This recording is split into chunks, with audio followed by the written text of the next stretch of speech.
لمثل هذا فليعمل العاملون لمثل هذا فليعمل العاملون. Troisième erreur, c'est ta'khir al-zawaj lima ba'da ad-dirasa. Ah, ça c'est une erreur qu'on rencontre énormément. Le fait de retarder le mariage à après les études. Combien de tuteurs ne privent pas leurs filles besogneuses qui sont dans le besoin de se marier? Elles ont des shahawat. Subhanallah mes frères, je m'adresse à vous, futurs parents. J'espère que vous vous souviendrez de ce que je vous dis dans 20 ans quand vous aurez une fille qui aura 20 ans et qui voudra se marier. Vos filles, elles sont comme vous. Elles ont des shahawat, elles ont des désirs, elles ont des envies et elles ont besoin d'assouvir leurs désirs dans le halal comme vous. An-nisa shaqa'iqur rijal, comme l'a dit Rasulullah. Les femmes, ce sont les pendants féminins des hommes. Elles sont comme nous, elles ont des besoins, elles ont des envies, elles ont besoin de se marier pour évacuer ces désirs dans le halal. Sinon, c'est dans le haram qu'elles vont le faire.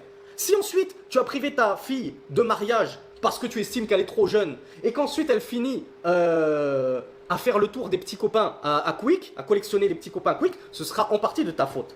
Parce que si tu lui avais trouvé un bon mari tout de suite, elle ne serait pas tombée dans le haram. Donc ça, aux tuteurs, aux frères, futurs pères, je vous mets en garde contre l'injustice que vous causez à ces filles qui m'écrivent tout le temps, qui nous écrivent, nous les prédicateurs, tout le temps on en reçoit des messages comme ça, des filles en larmes.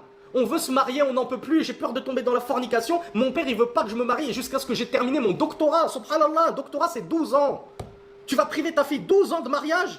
Et quand elle aura atteint 30 ans, qu'elle sera docteur, plus personne ne voudra d'elle. Ça y est, la pauvre, elle aura passé son temps. Les frères, ils préfèrent aller se tourner vers des petites jeunes de 22 ans. Et tu vas te retrouver avec ta fille sous le toit jusqu'à ses 40-50 ans parce qu'elle n'aura jamais pu se marier à cause de toi. Donc, ittaqullah, craignez Allah. Ne privez pas vos filles de mariage. Elle veut se marier, laisse-la se marier, subhanallah. Qu'est-ce que ça peut te faire? Qu'est-ce que ça peut te faire qu'elle finisse ses études ou pas? C'est toi qui vas l'entretenir ou c'est son mari? Si son mari il dit, t'inquiète pas, j'ai pas besoin que tu travailles, je gagne suffisamment ma vie pour entretenir même 4 foyers s'il faut. Qu'est-ce que ça peut te faire qu'elle continue ses études ou pas? Oui, mais peut-être qu'il va la divorcer. Mais subhanallah, il y a des parents, des tuteurs, et il y a des sœurs aussi, et il y a des frères aussi, qui pensent au divorce avant même de penser au mariage. C'est des gens qui se marient dans l'optique de divorcer. Oui, mais si je me divorce, il faut que j'ai un diplôme, une roue de secours. Oui, mais si je divorce, il faut que je sois à côté de mes parents au cas où mon mari me divorce, etc. Donc je veux pas d'un mari qui a déjà fait hijra ou bled. Moi, je veux qu'il reste en France, etc. Comme ça, je suis à côté de mes parents au cas où ils divorcent. Subhanallah, vous mariez pour divorcer, c'est incroyable. Marie-toi dans les règles, tout se passera bien. Fais salat istikhara. Fais la prière de consultation, tout se passera bien. Arrête de dire des et si, et si, et si. Oui mais et si, oui mais et si, oui mais et si. Et si cela arrive, et si cela arrive. Eh bien si cela arrive, ça arrivera, tu ne pouvais pas y échapper.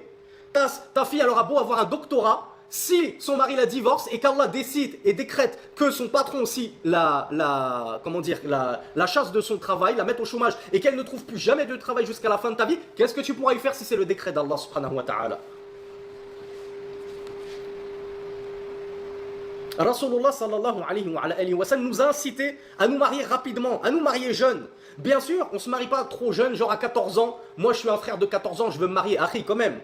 Oui, mais Rasulullah, il a dit, alors je vais lire le hadith, vous allez voir pourquoi on a des frères qui comprennent tout à l'envers. Eux, ils prennent que ce qui les arrange dans l'islam. Rasulullah, il a effectivement dit, sallallahu alayhi wa sallam, dans un hadith unanimement authentique, Ya ma'shar al-shabab, man istata'a minkum al-ba'ata falyatazawwaj, fa innahu aghaddu lil-basar wa ahsanu lil-farj, wa man lam yastati' fa alayhi bis-sawm, fa innahu lahu wija. Rasulullah sallallahu alayhi wa sallam a effectivement dit, ô vous les jeunes, quiconque parmi vous trouve les moyens de se marier, c'est-à-dire trouve les capacités de se marier financièrement. C'est ça, al-ba'a, c'est les moyens d'entretenir un foyer, d'entretenir ton épouse, alors qu'il se marie. Car certes, cela est plus prompt à baisser le regard, parce que quand tu te maries et que tu as des rapports avec ta femme, tu sors, tu es libéré, tu n'es pas tout le temps en train de guetter les femmes dans la rue, tu sors le ventre plein, walhamdulillah, et il est plus propice à préserver le sexe, c'est vrai.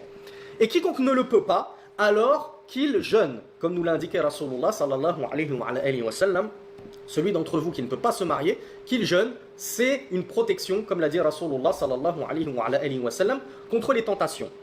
Notamment les tentations de la vue et les tentations de ce qu'il y a entre les cuisses.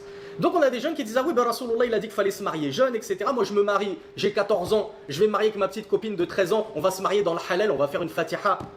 Mais on n'invite personne parce que voilà, c'est un petit peu l'archouma, les gens ils vont pas comprendre. Depuis quand un mariage c'est l'archouma? Depuis quand un mariage c'est la honte? Mariage c'est censé être le plus beau jour de ta vie. Tu es censé faire une walima, un banquet, et de promulguer au plus grand nombre possible ton mariage. Les mariages clandestins, ça n'existe pas en islam. On se marie entre nous, il y a le tuteur et les 2 témoins, et ça suffit, on l'annonce à personne. Vous êtes des bandits ou vous êtes des mariés?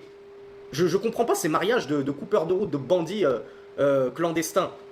Donc, oui, bien sûr qu'il faut essayer de se marier jeune, si on en a les moyens, dit Rasulullah. Sallallahu alayhi wa sallam. Toi, tu as 14 ans, tu vas me dire que tu es prêt à assumer un foyer? Même toi, Harry, tu as 20 ans. Tu dis, oui, le frère Samy part des petites 14 ans, mais moi, j'ai 20 ans, j'ai 22 ans. Ok, Harry, c'est bien. Normalement, tu es dans l'âge du mariage. Mais est-ce que tu as les moyens d'assumer un foyer? Ou bien, tu n'as jamais travaillé de ta vie, tu n'as aucune qualification, tu n'as pas un rond, tu n'as rien. Mais oui, moi, je me marie pour éviter la fornication. C'est bien, Harry. Mais ta femme, tu vas la faire vivre comment? Tu comptes sur elle pour ramener la paye à la fin de chaque mois. Donc on se marie jeune quand on est prédisposé à se marier, qu'on s'est préparé au mariage. Et pareil pour mes sœurs, je vous le rappelle, vous en tant que future épouse, vous aurez des devoirs aussi. Mariage, c'est pas juste un conte de fées, mon mari il m'entretient et moi je suis une princesse. Toi, ma sœur, tu auras un foyer à entretenir. Tu auras des enfants à éduquer. Mais tu veux te marier à 20 ans, tu sais même pas faire cuire un œuf, tu sais pas entretenir un foyer, tu passes tes journées sur Netflix et les réseaux sociaux à rigoler. 3 ans d'âge mental, non, t'es pas du tout prête au mariage. Donc ne mariez pas les gens qui ne sont pas prêts. Et souvent, on a des jeunes qui nous écrivent, oui, nos parents, ils nous empêchent de nous marier. Parfois, les parents, je dis pas que c'est tout le temps le cas, mais parfois, les parents, ils ont de bonnes raisons. Parce qu'ils savent que vous n'êtes pas prêts. Ils savent ce que c'est qu'un mariage. Ils savent ce que ça demande comme travail et comme sacrifice. Et ils savent que toi, à 20 ans, t'es pas encore prêt à assumer un foyer. T'es pas prête à prendre soin et à t'occuper d'un homme. T'es encore trop jeune dans ta tête. Donc parfois, il y a des parents qui ont raison de retarder le mariage. Et parfois aussi, ils retardent sans raison aucune. Les deux sont prêts, les deux ont envie de se marier, le frère et la sœur, ils sont vraiment faits l'un pour l'autre, ils sont religieux, etc. Et non, tu l'épouseras pas parce que il vient pas de mon village. Voilà, des choses comme ça, et la sœur, voilà, elle attend, et on lui présente que des bras cassés du village. Et ça, ne vous inquiétez pas, mes sœurs, Allah est parfaitement voyant de ce que font vos tuteurs. Et ils prendront leur part de responsabilité là-dedans, dans l'au-delà. Allah n'est pas injuste, faites des doigts, insistez dans vos doigts, comme on l'a vu dans le séminaire précédent, jusqu'à ce qu'Allah subhanahu wa ta'ala débloque la situation.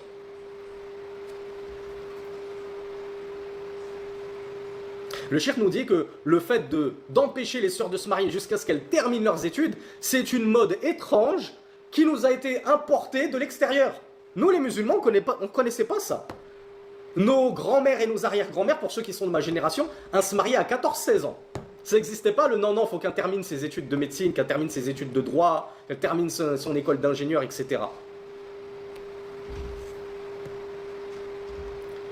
فادخلي في عبادي وادخلي جنتي